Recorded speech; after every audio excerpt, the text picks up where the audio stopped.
Next team up for review is Kendra's Fun Basket.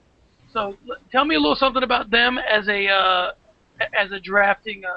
Well, they're the reigning champs, man. There's really not a lot to say about him, man. He's always in the playoffs. He's always in the top of his division, running. Ended the season 10-3 last year. Took his division and beat Clayton for the championship game, man. I mean, there's nothing more to say. Here are my thoughts on him as a drafter. In all honesty, the one thing I'll give him is that he takes this very seriously. He's always making the right pick at the right time. Whether it's the first pick or the 16th or 15th pick, in this case, we'd had 15 rounds. Whatever pick it is, he's always he looks at every single pick the exact same way. Who is the best player I can take right now? And he's a fun guy, and he's a good dude to have in the league, but he takes this very seriously. He likes to win them. And he really takes a look at his picks and every single pick. And when other guys are getting nachos and dozing off and BSing, he's figuring out the best guy to draft. So let's take a look at his roster and tell me what you think. Well, he started off with taking Tom Brady. You really can't go wrong with Tom Brady. You guys know me personally. I would never draft a New England Patriot ever. So what surprised me most about his draft is that Jimmy Graham in the second round. Jimmy Graham had a great season last year. He came out of nowhere. I just don't know if I mean, he's in a tier by himself with Ron Gronkowski. You know what I mean? He's expected for 89 catches, 1,100 yards, 9 touchdowns. But with with a team that's in shambles, I don't know if I see it. Marshawn Lynch in the third is decent, probably the best available. Jamal Charles has a lot of upside, but he's going to be splitting with Peyton Hillis. Jordy Nelson, the fifth round, I think is an excellent pick. He's going to get you a lot of balls from Rodgers. Bradshaw, injury and splitting time. Dwayne Bowe hasn't been the same since 2 years ago. Jonathan Stewart. I think that getting Phillip Rivers in the 10th round, I think was as a backup is a great pick. But realize that he picked up David Wilson. So, I mean, he has Ahmad Bradshaw, he has David Wilson, so he got his hang up. That makes that pick even better.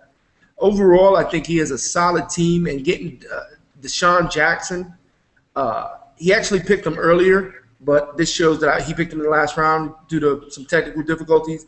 But Deshaun Jackson, I think he got him in like the 7th or 8th round. I think that was a great pick. Yeah, I agree. I mean, I like his draft all the way around. I do kind of see what you're talking about in terms of maybe taking Graham a little bit earlier than he should have. Again, Lynch and Charles. If Russell Wilson is what Seattle believes he is to be, then I like that Lynch pick. Wilson's not going to spread the field, maybe like Matt Flynn would, but he's going to, he's going to do the thing where he's running bootlegs and he's going to open some holes, I think, for Lynch. I like the Nelson pick. Dude, I don't really like Jamal Charles. I don't know. Maybe I got burned last year by him. I mean, I didn't pick him, but I mean, in terms of him getting injured, I just don't like him. Dwayne Bowe. Go ahead. I don't like Jamal Charles either, but I mean, he has an average draft position of 20. You know what I mean? In most leagues, and he's ranked about 14 overall. He's coming off injury. That's why I don't like him. I don't like the knee injuries. I don't think he's gonna have a good year. I don't think Adrian Peterson's gonna have a good year. I don't think Mendenhall's going to have a good year. Next year, maybe. This year, not so much. Yeah, I agree with that. And again, the only one that I would really argue with is the Graham pick in terms of when it happened. But if he wants him, then that's what you got to do. I mean, I don't think Breeze is going to have the year he had last year, so that means Graham's probably not going to have the year that he had. But, sometimes doing things like drafting Phillip Rivers when you did just ensures that 1 week Phillip Rivers ain't going to light your ass up. You may never start him, but he's just one less stud out there. Exactly. You have to have a backup anyway, and he's not going to be throwing touchdowns against you. So that's a plus as well. So I like him late. I like the Cobb pick. I'm not crazy about it, but I think that late it's a good pick.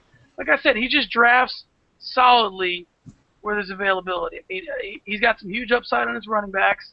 He's got huge upside on his quarterbacks. And he's a little light at wideout, but he's good. I mean, he's solid. So Go ahead and give him your pick. I'm gonna say this. You say he's a little weak in wide receiver, and I agree with you. But one thing to me, you could always find a wide receiver in free agency.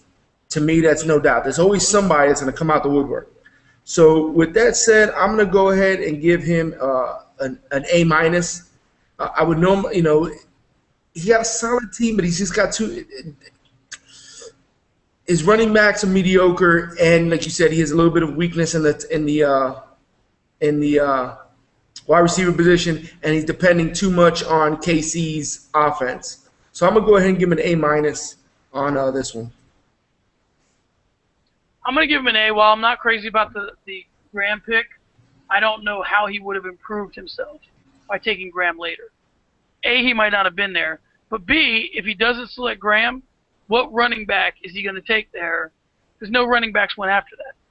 So, I mean, Richardson went right before him. So, I mean, unless he takes Richardson and then gets Graham later. Richardson and MJD. Yeah, but everybody, I don't know that he wanted MJD. So, I think that he wanted Lynch and got him when he wanted him. So, while I'm not crazy about the Graham pick, I think that he would have hashed out either way, and he might not have got Graham.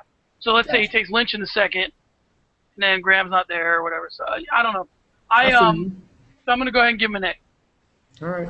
And Matthew Berry, he actually gave him the highest score of any team. He gave him an A plus. A plus. A plus, sir. Wow. Said Bill Parcells couldn't have done it better. Pretty high praise. So that kind of weirds me out that he would get an A plus, TJ would get a D. I don't know that they're that far apart. Okay.